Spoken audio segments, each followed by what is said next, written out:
Bend over to your right. What the was that? What's up, Bears fans? People want to hear me talk.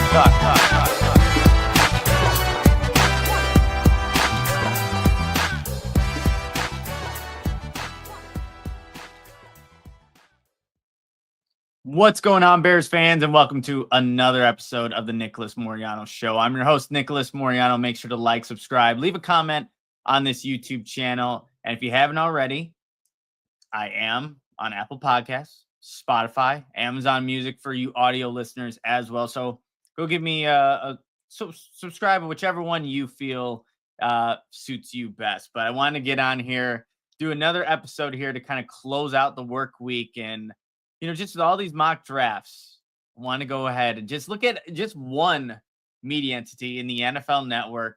Go through some of the picks that some of these people who obviously commit a lot of time researching these draft prospects and, you know, make a living off of what they're doing right now, making mock drafts, evaluating players and slotting them to where they believe, you know, could be the best suit for some of these future NFL players. So that's going to be a fun exercise. We'll rank them. We'll discuss to see who had the best one, but this should be a fun exercise. But really quickly, what a day for Chicago sports just yesterday. It started with the White Sox getting a win in their home opener against the Los Angeles Angels, you know, scoring 8 runs. I was listening to it on the radio on my way back from, I think I was at the gym at the time, listening back to it. I'm like, okay, the White Sox are going to get a W here. And then later on that night, Chicago Bulls, are you kidding me with the way the last, 40 seconds of that game, how it ended? Insane. And I wasn't even actually watching or tuning in because I was watching the Cubs game, and it was insane. Absolutely insane. And funny story here. My brother, who hasn't watched much Chicago Bulls basketball all season, you know, got a subscription.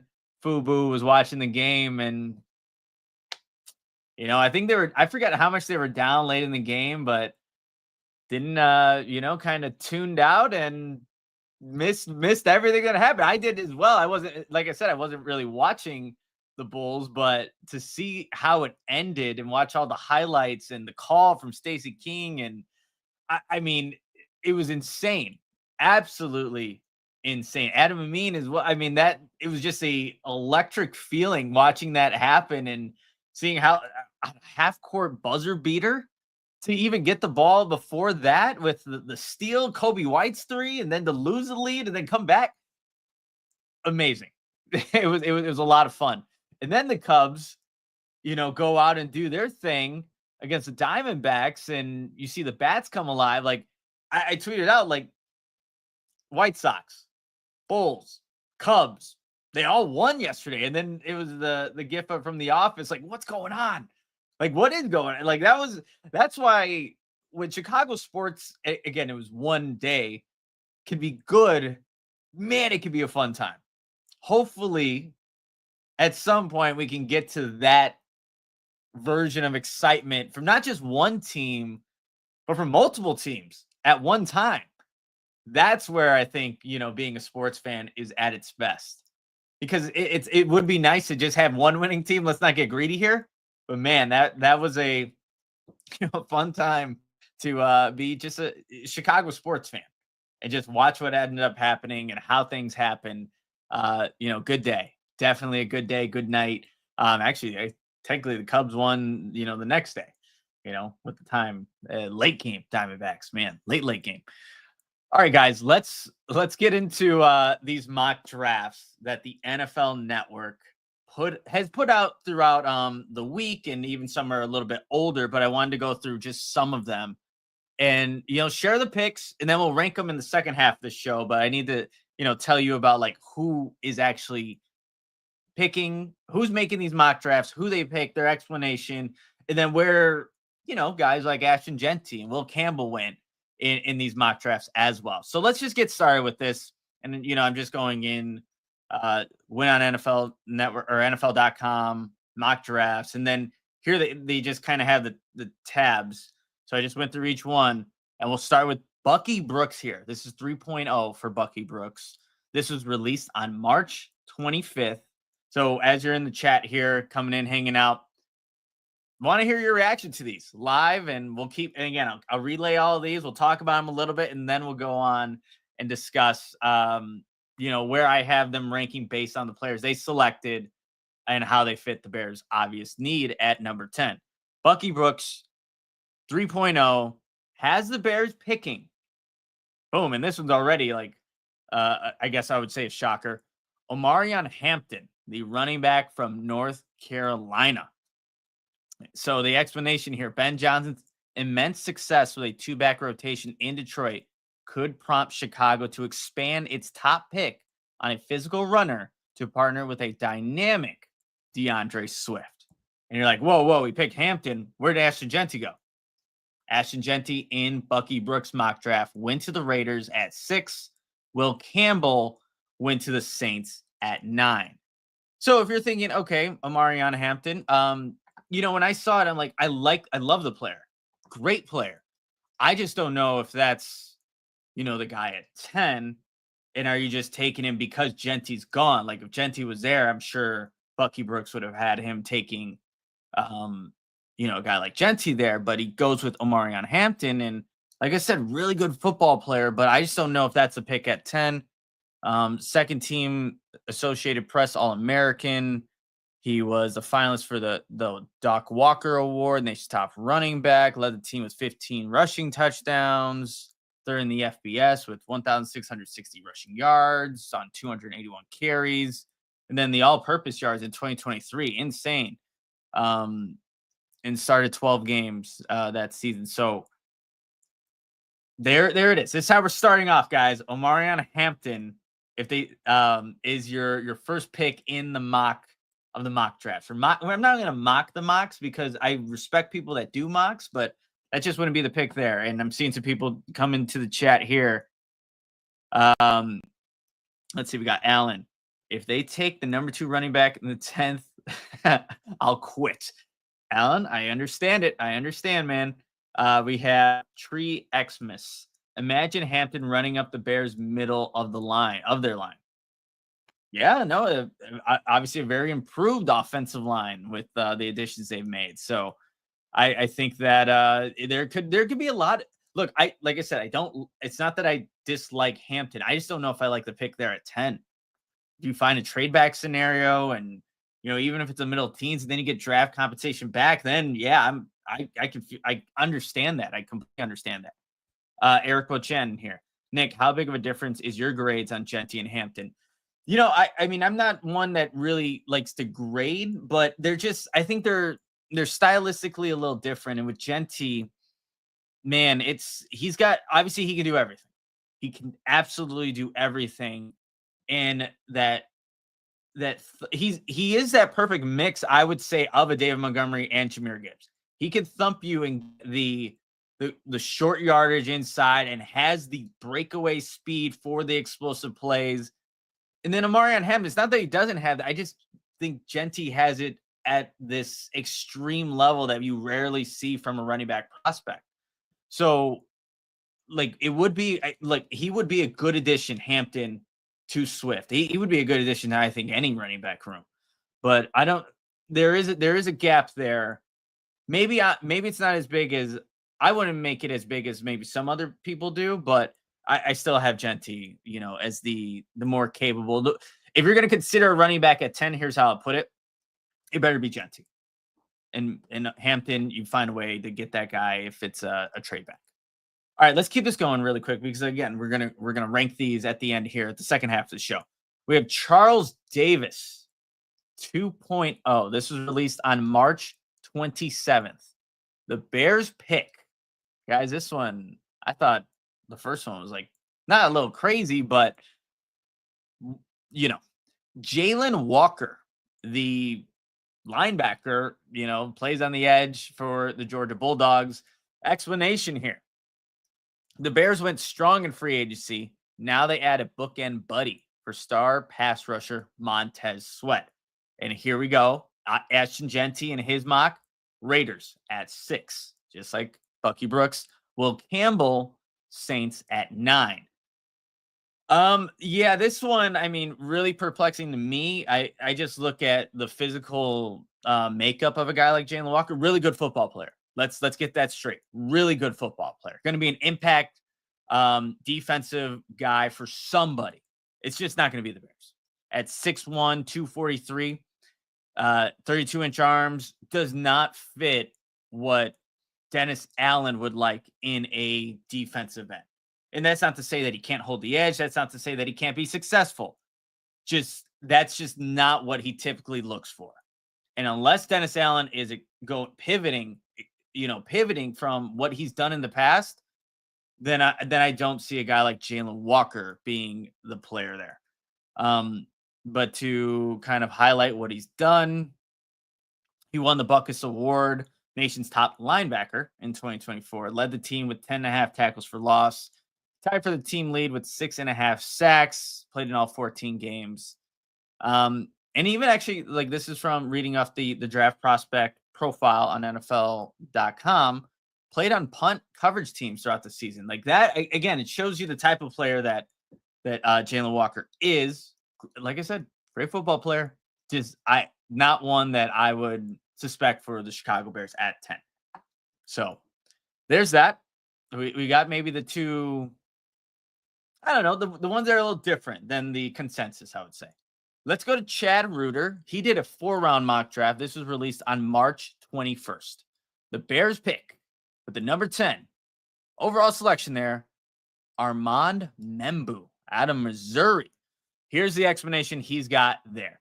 Membu manned right tackle for most of his 3 seasons at Missouri, but handled weak side edge rushers when occasionally lining up as a tight end outside the left tackle.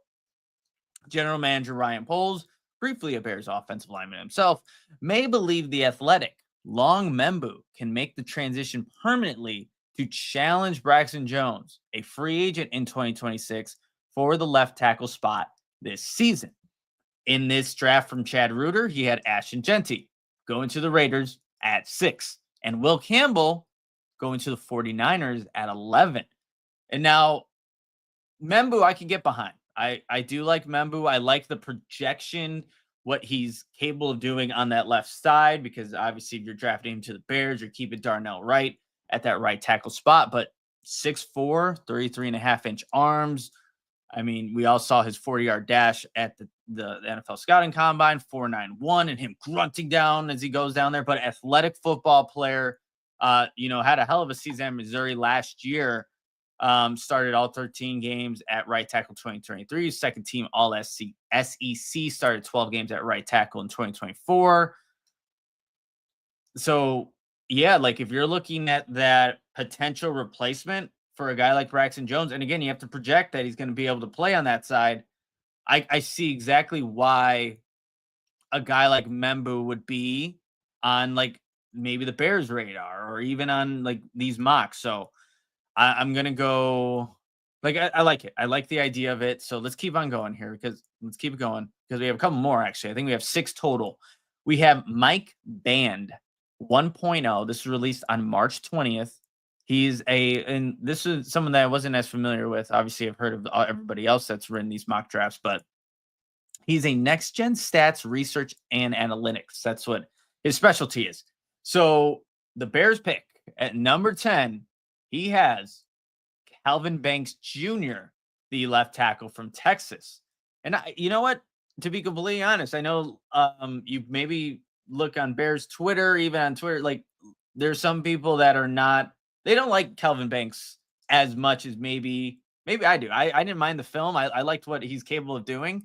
So here's Band's explanation of why Calvin Banks was the pick at number 10 for the Bears. GM Ryan Poles and new head coach Ben Johnson rebuilt the interior of Chicago's offensive line in a few short weeks, trading draft picks for Joe Thuney and Jonah Jackson and signing former Falcons center Drew Dahlman in free agency. Former first-round pick Darnell Wright is entrenched at right tackle. But the left side remains uncertain as Braxton Jones recovers from an ankle injury suffered late last season and is in a contract year.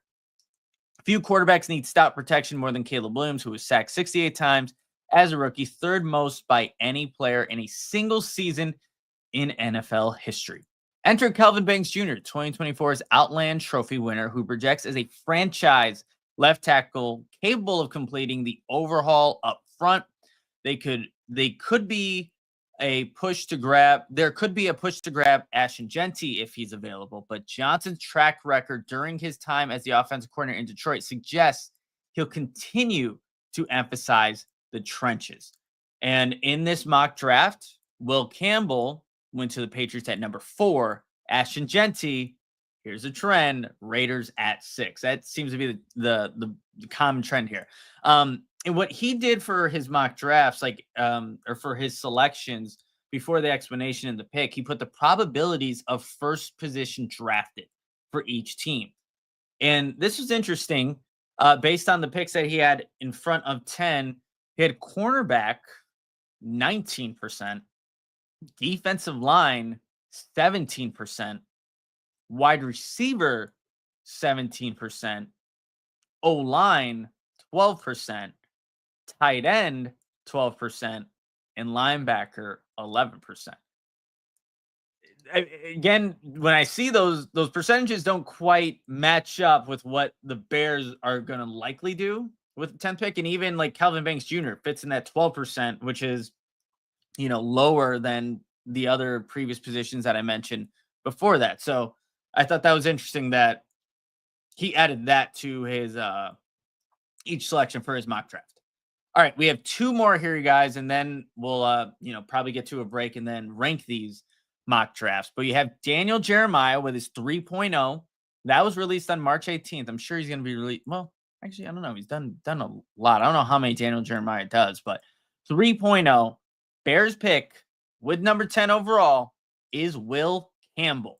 His explanation: the overhaul of the offensive line is now complete with a new left tackle in place.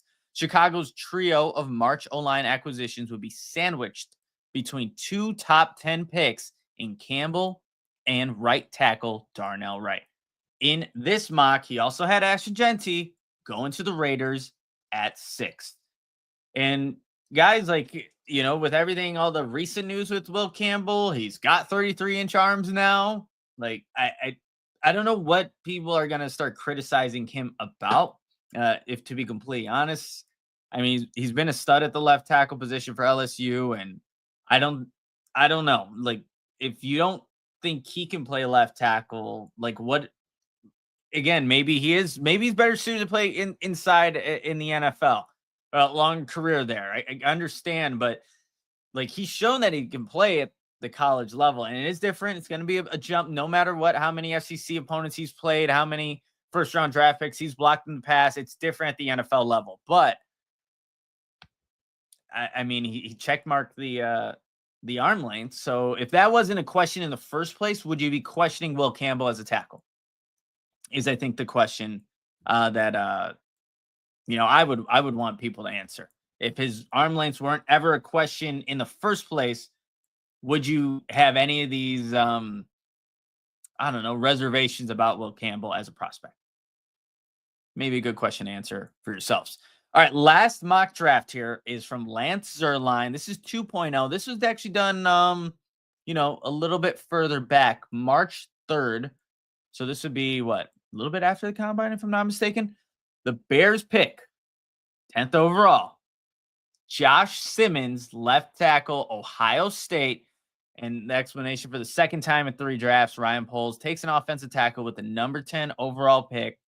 And then he has here C. Darnell Wright in 2023. In this mock, too, Zierlein has Will Campbell going to the Jets at 7. And then Ashton Jeanty to the Cowboys at 12. This is done, obviously, before, a lot of the free agents were signed. So it's maybe it's not as not to say that any one of these are more accurate than the other. All just mock drafts and speculation, but every single other mock draft prior to that one was done, after, all the major free agents had signed. So take that into consideration as you are listening, watching, hearing what Lance Zierlein had to say about the Bears. He still got the left tackle spot, which, obviously other people at NFL Network are thinking the Bears are going to go select, but that's who he has, Josh Simmons from Ohio State. Now we're going to talk about, ranking these and how I see what with the players that were selected at 10, given the players that were also selected before the Bears with that 10 selection, how I think it ranks for these guys at NFL Network. But again, like I said, have huge respect for what they do. It's not easy, especially doing the whole first round. Like, as you can see, actually, in that mock draft there weren't there were no repeats, right? There were no repeats of player. Every single person had a different player for the Chicago Bears. There's not an exact science to it. And everyone's going to have a little bit of a different opinion. But really quickly before we do go to break, the consensus thing here, Jeanty was drafted at 6 to the Raiders in 5 of the 6 mock drafts. Campbell went to the Saints twice, Patriots once, 49ers once, and Bears and Jets once. So there's one common denominator here. Jeanty to the Raiders is definitely something that people in the NFL media world are thinking, and I wonder if that's also the same in the NFL world, what these teams are selecting. All right, let's take a quick break, you guys, and then we'll rank these mock drafts and see who actually, not who did better. Well, actually, yeah, we're ranking them. Who did better than the others? That's how we're going to do it. But first, got to tell you guys about Windy City Sports Cards. They specialize in buying and selling all things related to Chicago sports. Whether you are a diehard fan of the Bears, Bulls, Cubs, White Sox, or Blackhawks, they've got you covered with an extensive selection of sports memorabilia and collectibles.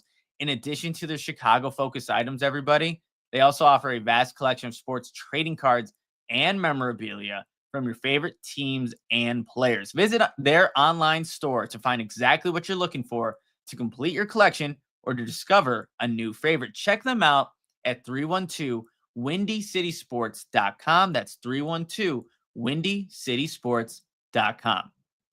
All right, everybody, this is Nicholas Moreano, and this is the Nicholas Moreano Show. Thank you for coming in, hanging out, as we are continuing to now rank these mock drafts that I just talked about from the NFL Network. And, like I said, everybody had a different pick, but now we got to go ahead and rank them according to, the selection that they made for the Bears at 10.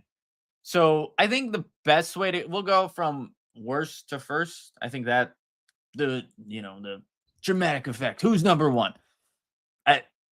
Who's number one actually in the chat here as we kind of go through each one of these drafts? Which one of those would you like for the Bears to actually take at 10?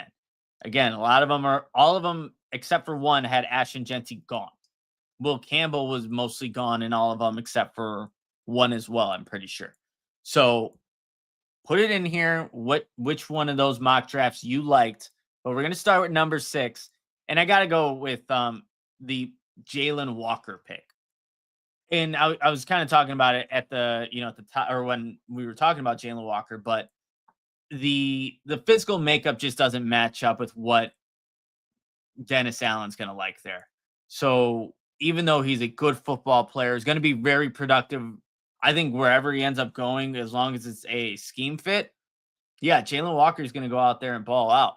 I remember just watching a little bit of him early on in the process, but once Dennis Allen kind of got signed there, it's like, okay, great, it's fun to watch, but it's just not going to be the pick for the Chicago Bears. So Jalen Walker is going to be number 6 there on my rankings for the NFL Network's analysts mock drafts there.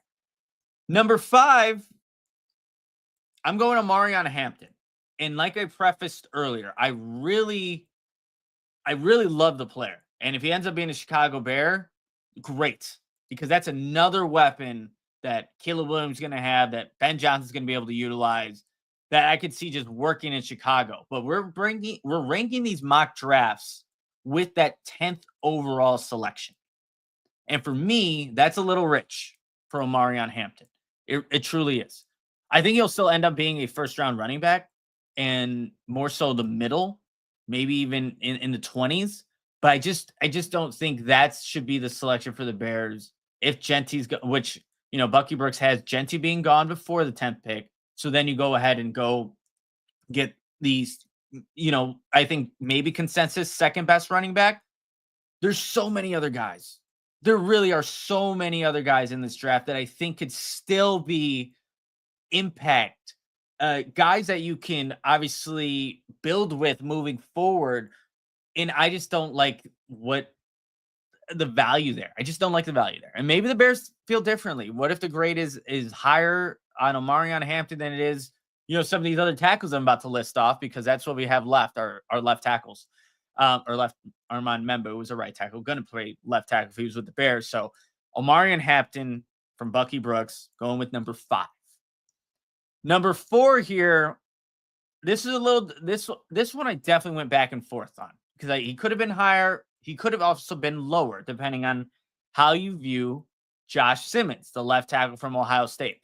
I think when you watch the tape, one of the best tackles, especially in pass protection, in this draft class. Like, I have no questions about what he can do on the football field.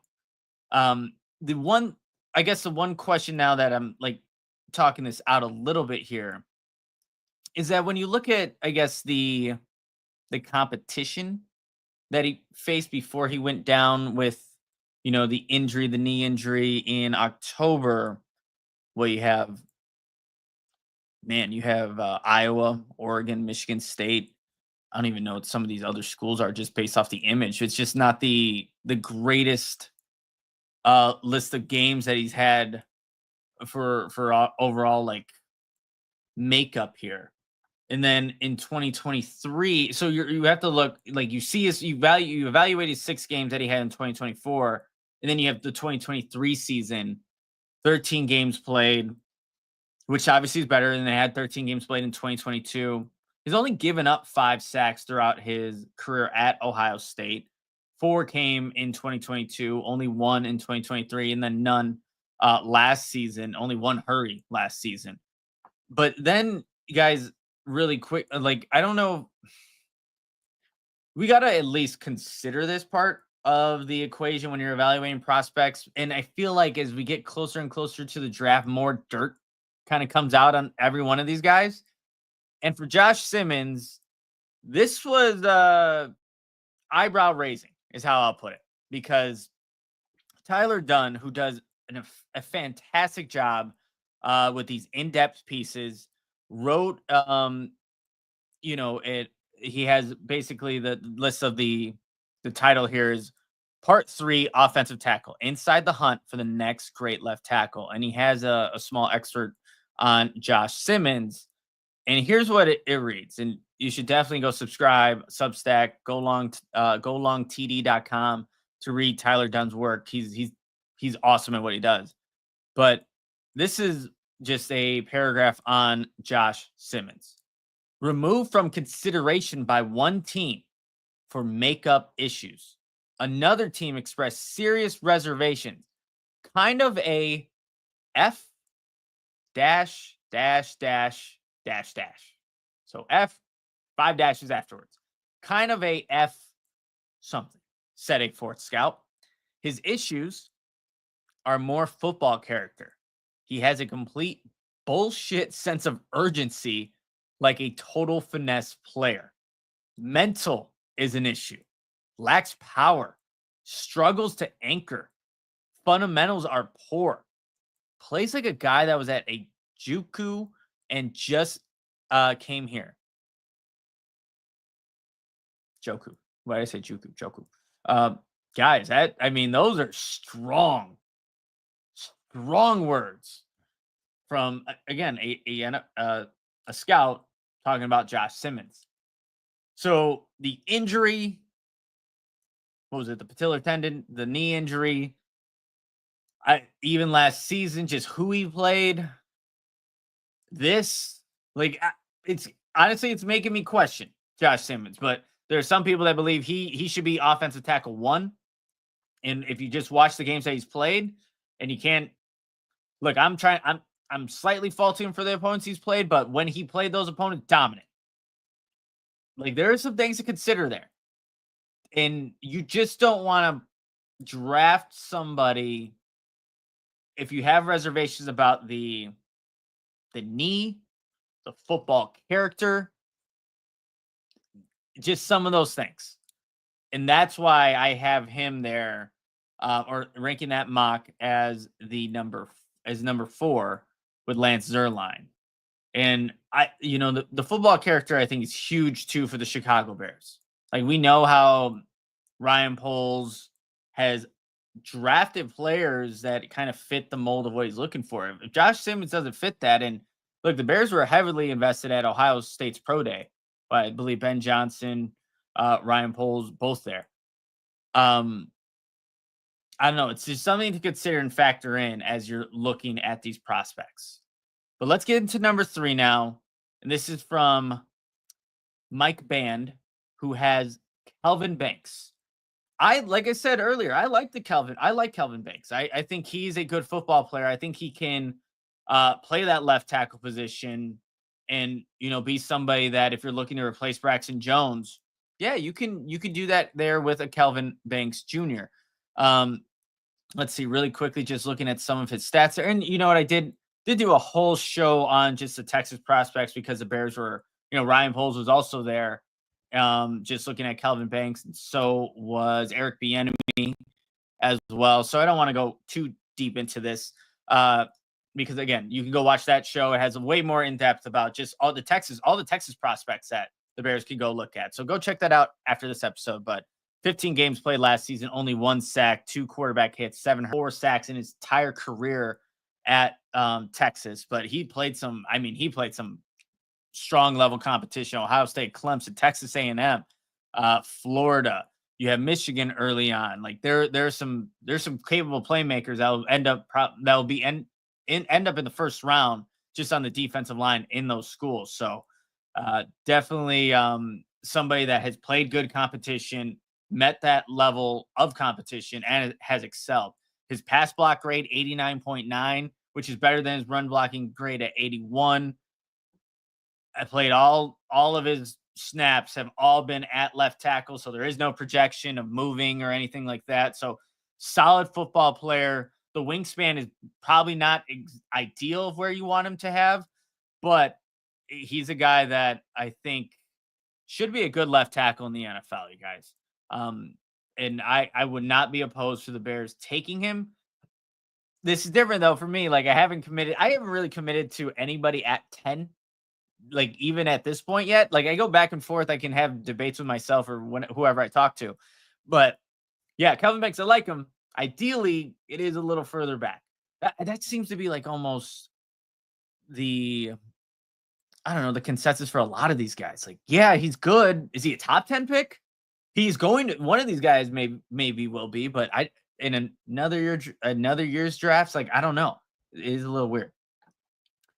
All right, let's go to number 2, and then obviously you'll know who number 1 is. We have Chad Reuter, who had the Bears selecting Armand Membu.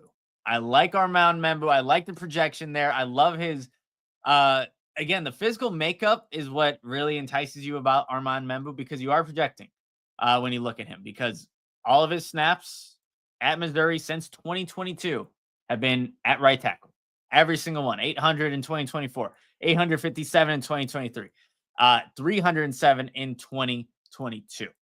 But in that 2024 season at right tackle, no sacks given up, no quarterback hits, 8 quarterback hurries, has a pass block grade of 86.6, has a run block grade of 87.6. So, 1 point better as a run blocker than he is a pass blocker, but they're both really high on the grading scale from PFF. He also played some good competition, just in his last season. You see Texas A&M on there, Auburn, Alabama. So some quality pass rushers over in those schools. But this is something that if the Bears are making this pick at 10, you're fully confident that he makes that transition to the left side and that he can be, you would hope as a top 10 pick, just like Darnell Wright, he'd be, a top 10 left tackle in this NFL, in the NFL at some point. And he just has to be in the right system, the right offense, and have the right offensive line coach, Dan Rochar, who probably one of the better ones in the NFL. So there needs to be that coaching element that gets a guy like that to play at the max of his capability. And I would like that if actually that's a pick at 10 if the Bears made it. Question marks, but I see exactly why I did it, and I can get behind that one at 10. That's one of the ones where I feel strongly about. So Armand Membu, mock draft from Chad Reuter at number 2. And that leads to the number 1 mock draft that I like for the Chicago Bears. And I'm curious what you guys think, but this is Daniel Jeremiah selecting Will Campbell with his 33-inch arms. Don't you forget about it. At number 10 for the Chicago Bears. And like I was saying earlier, like this is a guy that I think has been really consistent throughout his time at LSU. 2 sacks last season, 2 sacks in 2022. That's all he's given up. 5 quarterback hurries in 2024, 5 in 2023, 3 in 2022. But he's been an elite pass blocker. I think I would say a better pass blocker than he is a run blocker. And he's faced numerous guys that already are in the NFL as pass rushers, but also who are going to be this upcoming draft. But that, I think, if you're Ryan Poles, you're making that pick at 10. I think you also make it with the belief that he can be a left tackle in this league. If not, obviously you have a stable force at the left tackle or at the guard position. But I think that when you look at, just the versatility, but also what you still believe can be a left tackle, then you're getting a guy that you feel really confident about. You feel like it's going to be your anchor there alongside or the opposite side of Darnell Wright with that new reshaped interior. Like that's one of the better offensive lines in the NFL. Even as a rookie, I still think Will Campbell can go in there, create an impact. And so if the Bears make that selection at 10, if he falls there, yeah, that's a pick I'm comfortable with the Bears taking. Absolutely. Ryan Poles, Ben Johnson saw the offensive line, the issues it had last season, the year before that, and said, no, we're going to correct these. We're done just patch hole. It's more than a patch hole work what they did with the free agents and the trades that they made. But you are now you committed and you finished the job of upgrading the offensive line. And there's still going to have to be work done in the years moving forward because Joe Thuney's not going to be here forever. They just extended Jonah Jackson for a year. You just signed Drew Dahlman, so you feel good about those. But there's going to have to be an eventual replacement there at left guard, but maybe 2 or 3 years down the road. But that is somebody, if you make that selection, you completed it. Especially if you're looking at Braxton Jones and the ankle injury, scares you with the recovery, even though he just got out. On a couple days ago, he put on his Instagram story. I tweeted out, he's out that boot. That's what Braxton Jones put in his Instagram story. And even if it's not just the injury, but just like the ceiling that Braxton Jones can get to, if you think Will Campbell can get higher than that and just be a better football player and also be on a rookie contract as opposed to Braxton Jones, who's entering the last year of his contract, then there are a bunch of different factors as you're kind of talking through it that makes sense to make that pick. So that's why I have Will Campbell out of that group of mock drafts as the number one scenario for the Chicago Bears. So guys, I'm seeing in the draft here that, I think Shadow Bear here, Will Campbell at 10 is one of my 2 dream picks. Shadow Bear, who's your other one? Now, unless you put it in here earlier, maybe didn't see it, but definitely put in your other dream pick there at 10. We have Ron Burgundy. Interior line is still an issue if you get Will Campbell at 10 and put him at left tackle. Yeah, depth-wise, it definitely is, right? If you don't really have you don't have a lot of reliable depth if you do make that tackle. But okay, however you feel about a guy like Ryan Bates, he is still on the football. He's still on the team, does have versatility playing guard and center. So there's a little bit there. But I wonder how many teams in the NFL, honestly, feel really good if their starter goes down and here's the next guy. You know what I mean? Like you can, Matt Pryor actually, where did he just sign to? Actually, I know I just retweeted it, but he left and went to the Eagles. Get another giant offensive lineman. Like when he came in and filled in for Nate Davis and Ryan Bates and the revolving door there at right guard, like he played decent for being a guy that was just supposed to be a depth piece.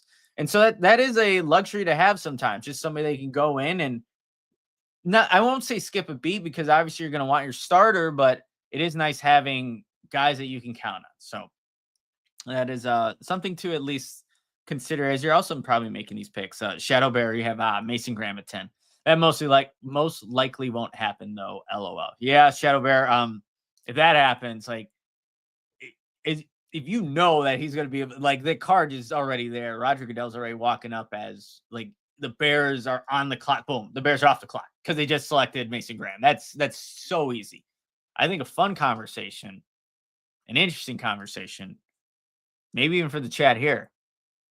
It won't happen, but hypotheticals, right? We could talk about it. Why not? Mason Graham, Ashton Jeanty there at 10. Who are you taking? Who are you taking, chat? If you only had to pick, you pick one.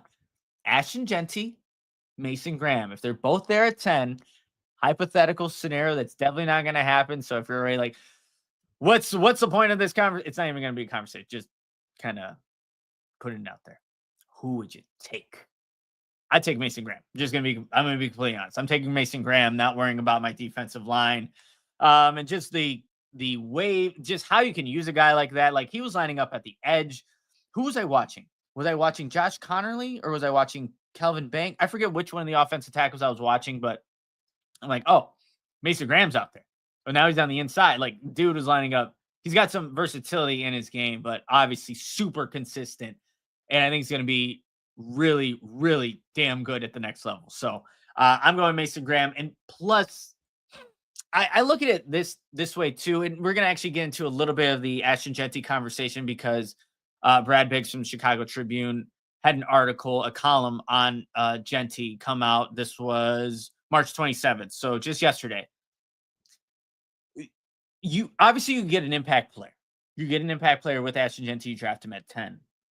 I just wonder, like, even as good as he can be, would he make it to a second contract with the Chicago Bears? With how much that position usually changes, and you look at even some of the top running backs, they're no longer on their respective teams that drafted them.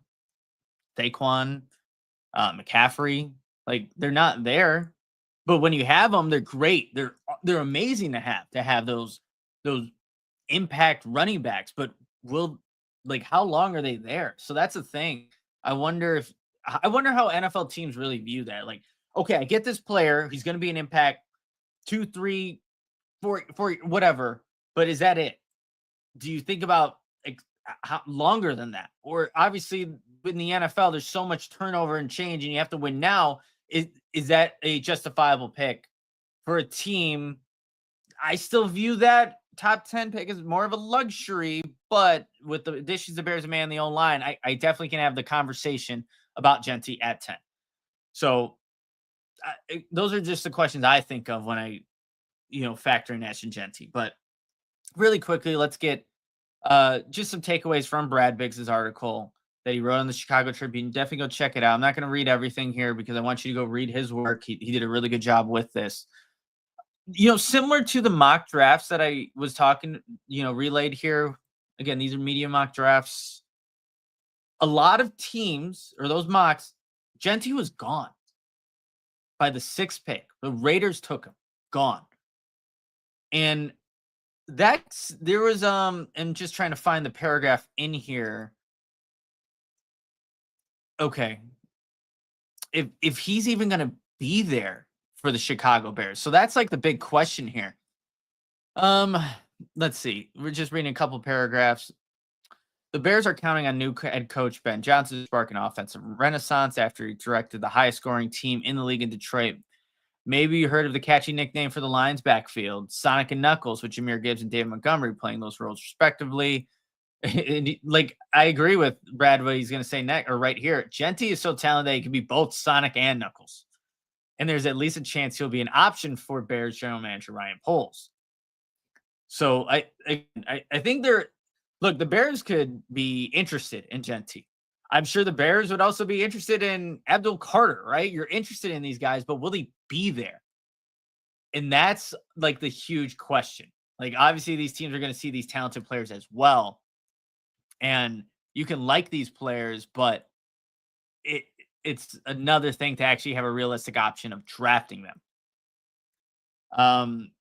And here's a good paragraph from, obviously, all good work here from Brad, but it begs the question whether Jeanty is good enough for the Bears, who have made a splash since the hiring of Johnson by fortifying the trenches, to detour from building the roster from the inside out and draft a running back in the first round for the first time since selecting Cedric Benson fourth in 2005. And the Bears, they had Reese Hicks, who was the team's West Coast scout. He was the only one there at Ashton Jeanty's pro day at Boise State. Poles and Johnson, guys, they were at Ohio State on Wednesday. Like, again, the same day that Boise State had its pro day. So they sent the West Coast scout over there to watch Jeanty, but really Jeanty didn't end up running the 40. You could put on the tape to see what Jeanty could do. I don't know like how much value there would have been to be talking to him, but I wonder, like, is that a huge deal? Maybe not so much, but just letting you know, they were at Ohio State's pro day, Johnson and Poles, and not at Jeanty's. But yeah, I think the big thing here, you guys, like Jeanty, I think, is gonna be an impact player for wherever he goes. But will the Bears even have an opportunity to draft him? And it is looking like more and more that it's probably going to be a no. So if you take him off, that's where this whole conversation gets going. Like, do you take the next best tackle? Are you taking an edge rusher? Is there consideration for a tight end? Like all these different question marks, right? So in Jeanty, if you do have an opportunity to draft a guy like that, I'm gonna support the pick. I am, because I just see the value that he's gonna add to Caleb Williams, Ben Johnson, the entire offense. That type of runner is special. And I think now with this upgraded offensive line, you're gonna see you're not gonna have Jeanty be short-sighted by what he can do in the NFL, because now there is a legitimate line in place. And maybe their second pick, they also draft a left tackle, or they continue upgrading the line. As long as they continue putting investment in that line, like, Jeanty's going to be a good player, and he can make things happen when there is nothing there. So, yeah, and obviously none of the mock drafts I read, they didn't have Jeanty because he wasn't there. And then the last one, he went to 12 to the Dallas Cowboys. But it's gonna, like, that's gonna be it could almost be predictable, right? If he goes to 6 to the Raiders, because that's where everybody has him going right now. And when everybody has the same thing, doesn't it almost make you feel like it's not going to happen? I don't know. I kind of feel that way a little bit too. So it'll be fascinating, but we'll see how this all kind of shapes up. All right, guys, before I close out the show, I just want to get to some of these comments as I was like reading a little bit of Brad Biggs's article. Let's see. We got John here. If Campbell is there, you have Roman Dunze run the pickup. That would be funny. I like that. Eric Bochin, all reports are that Jeanty is the cleanest in regards to his character and work ethic. Yep, I did see that as well. I mean, did you see this guy running without his shirt off? He's built like a Greek god, and he looks so fluid too. I could not caught up with it, but I watch, like, when you watch players, even when they're not in pads or whatever, how fluid they look. It's like, yeah, he's special, man. He truly is special, and he's built like a Greek god tank. It's insane. We have John here. You cannot take a running back at 10. Hey, maybe that's what the Bears feel. Maybe that's how the Bears feel. They could, or maybe they're changing that notion because of who that running back is. to me, I just don't feel like they're done with like the trenches, man. Like I said earlier, I feel like it's still a luxury pick. Like if you have all of that established and Jeanty is so much better than the next, so then you could be reaching, like if the Bears are on their board and Jeanty is higher, significantly higher than like the next tackle edge rusher and some already been taken, then you don't want to be reaching for guys that second or third tackle or that second or third edge rusher just because you're afraid of drafting Jeanty. Like I don't think that's good practice at all. So it's again an interesting conversation. John again here is in Connerly, the guy who got trucked at the Senior Bowl. It was a bad rep. Mike Green went the Hulk on him on that rep. And if you watch the tape though, like he's way don't judge him just on that rep, basically is how I want to say. But he get trucked. My God, when I saw that happen live, because I was down there recording just the one-on-ones, I'm like, okay, that's about to be everywhere. And it kind of was. Poor Josh Connerly. So it happens. It happens to the best of everybody. Everybody's going to be put on their ass at some point of their NFL career. Happens to everybody. You know what? Good comparison, kind of. Remember it was a primetime game, Bears, Tampa Bay Buccaneers, Khalil Mack, what he did to Tristan Wirfs. Everybody remember that? Where he got the sack on Tom Brady, and then Tristan Wirfs was still on him, and they just one hand just throws him to the ground because he's Khalil Mack. I mean, that happened to Tristan Wirfs. Like, he is one of the best tackles in the NFL. Like, you're going to be put on your ass at some point. So we're not going to, bring down a guy like Josh Connerly. I think I like Josh Connerly if he's there with either one of the second round draft picks, 39 or 41. I'd make that pick. We have Arctic here. Nick, the CHGO guys are talking about the possibility of trading my guy Tyson Bagent. Thoughts? Well, if I know Mark Carman like I know Mark Carman, he ain't gonna be for that. No, what are you trading Tyson Bagent for? I don't understand that one. I mean, what are you getting in return, and who's your backup quarterback then? You do need a backup quarterback here. So yeah, I don't see that as a possibility there. What team is in major need of a backup QB too? Like nothing. I would have to do some research to kind of give you better examples, but nothing comes to mind. So keep Tyson Bagent here. I like Tyson Bagent. Every time I see him in the locker room, he's like, "What's up, stud?" And I'm like, "You're the stud, Tyson. You're the stud." Also, I want to do his CrossFit workouts at some point. They look insane. Actually, no, I did try his burpee mile challenge, failed miserably. I will be doing that again.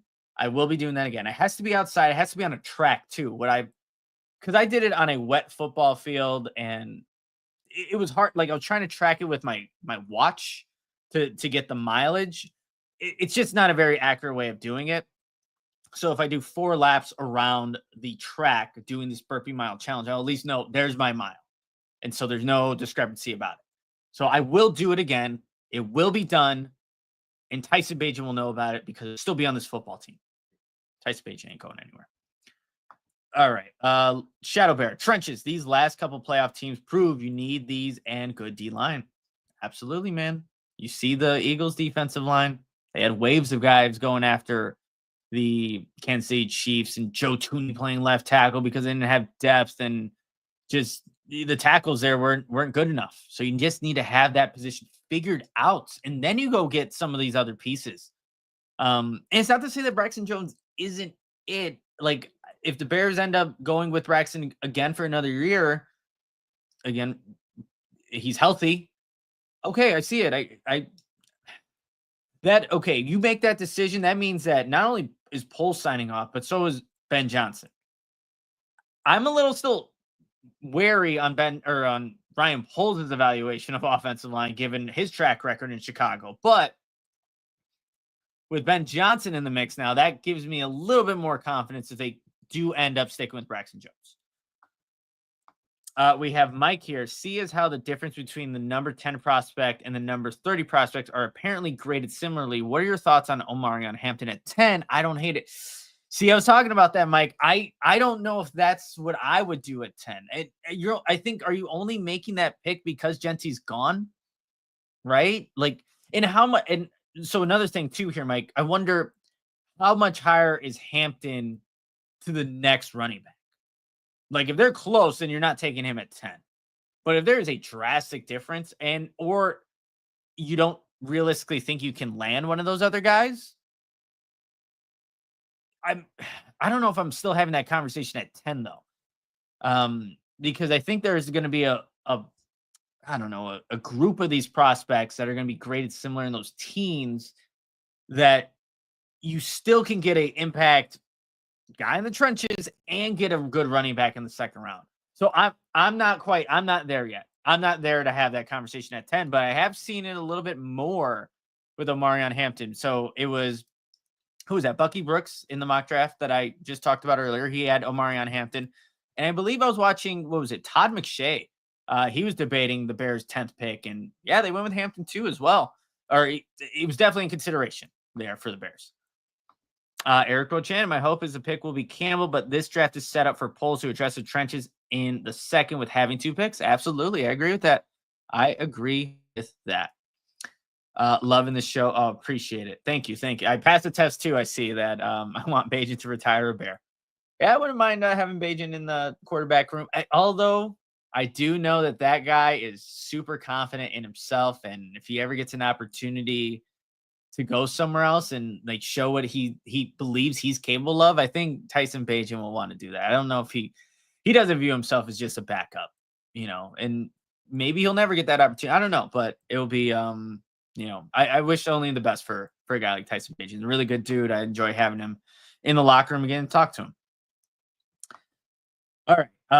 Mike again, I think Jeanty and Hampton are the only 2 running backs that are first round running backs, the 2 most complete back. Yeah, I agree with you there. Those are only 2 guys that I would consider in the first round. Absolutely agree with you. Even though I do love Caleb Johnson from Iowa, that he's definitely more of that early second round pick for me there. But I agree with you there, Mike. And then we have Vizio Joe, maybe. I haven't heard anything tied with the Bears in Hampton at all. Nothing definitive, but just, I guess, mock draft wise, people kind of, and again, take it for what you want. It's a mock draft. Like, people are just kind of, not throwing crap at the wall and seeing if it sticks, but you're just making, picks there. But nothing has come out with like reports or anything. He did meet with the Bears at the NFL scouting combine. Like, every single player will most likely meet with the teams there at the NFL scouting combine. So it's not the biggest deal, but yeah, just that, Vizojo. So, all right, guys. I can't believe, wow, I damn near went here an hour with this. Didn't think it would be that long, but man, hey, I appreciate everyone for tuning in on your Friday morning here with me. We're going over some mock drafts and that exercise. Everybody had a different player for the Bears at 10. Every single one. And they also had 5 of the 6 mock drafts I talked about had Ashton Jeanty going to the Raiders at 6. We'll see how it all plays out. The NFL draft is reality TV. You never know what's going to happen, who's going to be selected where, who's going to make that first trade up or down. That's why we love it. That's why we can, sit for 3 days and watch it and just hearing names being called. But that's the love of the NFL draft and why I love covering it. And also, doing my own scouting reports, reading other players' scouting reports, reading your comments about the players that you like as well. It's a fascinating exercise. So, and just a fun time in the NFL calendar as every one of these teams are looking to become better than they once were by making that right pick. And we need the Bears to continue to do that so that they can, improve from that 5-win team as Caleb Williams goes into his second year with first-year head coach Ben Johnson. All right, everybody, that's going to do it for this episode of the Nicholas Moreano Show. Again, thank you so much for tuning in, watching, hanging out. If you're going to be, listening to this audio version of it later today, appreciate that as well. Leave a comment on, Spotify, Apple Podcasts, Amazon Music, however you listen to them. Would definitely help me out. Just, get into the algorithms of, Bears podcast, get my show out there, creates more opportunities for sponsorships, things like that. So I would greatly appreciate it if you guys took the time, even if it's, whatever you want to say, 5-star ratings as well, but subscriptions on here too. 10,000 is definitely that next milestone for me on the YouTube channel, and it's been growing every single day. So just keep going. Send it to a Bears fan. I know you have friends, and honestly, I always put the show out link on Twitter, and I have 22,000 followers there. Have you guys all subscribed? If not, this should be a time for you to maybe do that. But again, appreciate everybody for doing it. And then Eric Bochan, really quick. Nick, you still doing a show with Herb at 1 today? That's the plan. I still got to communicate with Herb to make sure we're still doing one. Actually, there's a text message here. That is from my fiance. So not Herb, but I'll get in contact with Herb, but that is still the plan. So if you're on YouTube at 1:00 p.m. Central Time, check out It's the Bigs YouTube channel. Herb and I, if we agree to do a show today, which we should be able to do, we'll be live talking Bears, and it's just another show that you don't want to miss. All right, everybody, that's going to do it for this episode. Have a fantastic weekend.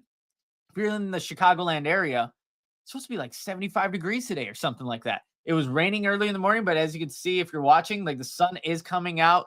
Let's go. Enjoy the weekend. Have a great time, and I'll see you guys all next week. But until then, adios, Bears fans. Bend over to your right. What the was that? What's up, Bears fans? People want to hear me talk.